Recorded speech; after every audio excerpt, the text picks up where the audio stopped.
Good morning. ఈవేళ ప్రత్యేకత ఏమిటి తెలుసు కదా? ఏంటి?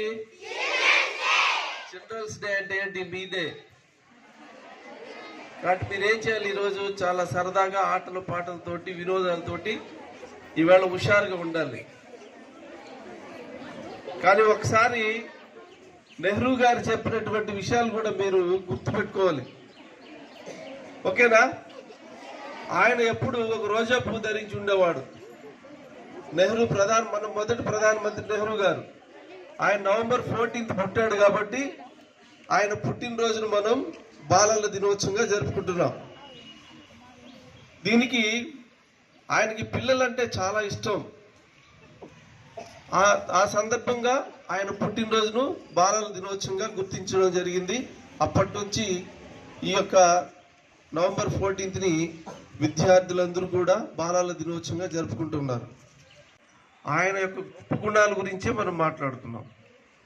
అలహాబాద్కి మేయర్గా ఉన్న సమయంలో మామూలుగా మనకు మున్సిపాలిటీ కూడా ఎలా ట్యాక్స్ కడుతున్నామో అలాగే వాటర్ సప్లై అవుతుంటుంది ప్రతి ఇంటికి కూడా. దానికి చాలామంది నీటి పన్ను కట్టుకుంటూ ఉంటే అప్పుడు ఆయన ఏం చేశాడంటే ఆ అధికారులు ఆయనకు చెప్పారు, చాలామంది బాగా డబ్బులున్న వాళ్ళు, మేయర్లు అంటే జడ్జిలు, పోలీస్ డిపార్ట్మెంట్ ఆఫీసర్స్, పెద్ద పెద్ద వాళ్ళే ఇలాగ ట్యాక్స్ కట్టుకుంటా వాటర్ వాడేస్తున్నారంటే వాళ్ళందరినీ కట్ చేయమన్నాడు. ఒక చిన్న ముఖ్య విషయం ఏంటంటే అండి, మీరు కూడా మీ ఇంటికి నీళ్ళకి ట్యాక్స్ కట్టలేదు అని చెప్పగానే మా ఇంటికి కూడా కట్ చేసేసేయండి అని చెప్పాడు. సో ఆయనకి అందరికీ వాటర్ కట్ చేసేసారు. అప్పుడు ఈయన సాయంకాలం ఇంటికి పోగానే వాడు నాన్న పేరు మోతీలాల్ నెహ్రూ.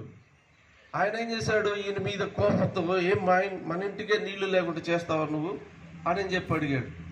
ఆయన ఏం చెప్పాడు, అందరూ సమానమే, మనం కూడా ట్యాక్స్ కట్టలేదు. నవంబర్ 14th ఈ యొక్క నెహ్రూ జయంతిని బాలల దినోత్సవంగా జరుపుకొని మనం అందరూ ఆనందంగా ఉండాలి. ఈ రోజంతా మీరు ఆటపాటలతోటి వినోదంతో గడపాలి. ప్రతి ఒక్కరు కూడా జాగ్రత్తగా డిసిప్లైన్ తోటి ఆడుకోవాలి, డిసిప్లైన్ తోటి చూసుకోవాలి, చాలా జాగ్రత్తగా ఉండాలి. టీచర్స్ కూడా చాలా జాగ్రత్తగా చూసుకోవాలని తెలియజేస్తున్నా. Thank you very much.